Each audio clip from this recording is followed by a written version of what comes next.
चला मी निघालो दीदीकडे जायला. तर निघू टिन्या पण आला आहे. आपली गाडी काढली RS100 तीच घेऊन जायची आहे. तर डायरेक्ट थांबलो आपट्याला. आपटा सोडला तर बोलू उसाचा रस पिऊ, कारण गरमी जाम होती, ऊन पण बराच होता. त्यामुळे बोलू चला उसाचा रस पिऊ. उसाचा रस पिऊन झाला आणि निघालो तर डायरेक्ट गेलो नडाळला थांबलो, कारण टाईम होता आम्हाला. तर बोलू देऊळ वगैरे जाऊ, देवळात पाय वगैरे पडू आणि मग निघू आपण आरामात एकदम शांतमध्ये. सर्व फिरलो वगैरे आणि मग निघायच्या रस्त्याला गेलो. निघालो फिल्म सिटी बघितली. टिन्या बोलतो आता ही बघ तोंडा एकेकाची आहेत. मी बोलू मग एक भारीत बोलू इथं आतमध्ये.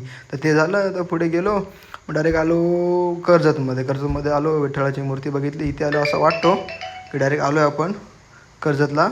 नंतर मग डायरेक्ट माशामध्ये एंटर केली. छत्रपती शिवाजीमध्ये स्मारक बघितलं आणि मग डायरेक्ट मिठाई दुकानामध्ये गेलो, कारण मिठाई घ्यायला लागेल. बारके बोलल्यावर कॅडबरी वगैरे घ्यायला लागते.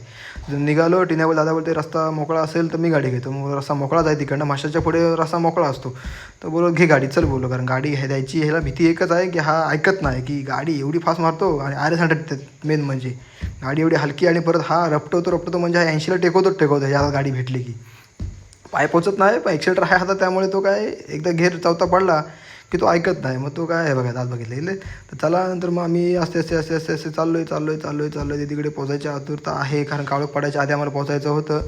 आम्ही बोलू चला. टिन्या बोलते दादा तुला पोचवतो बोलते. मी बोलू पोचवशील खरा बोलू तू, पण बोलू घरी तिच्या घरी पोचवतो, हॉस्पिटलमध्ये पोचवशील.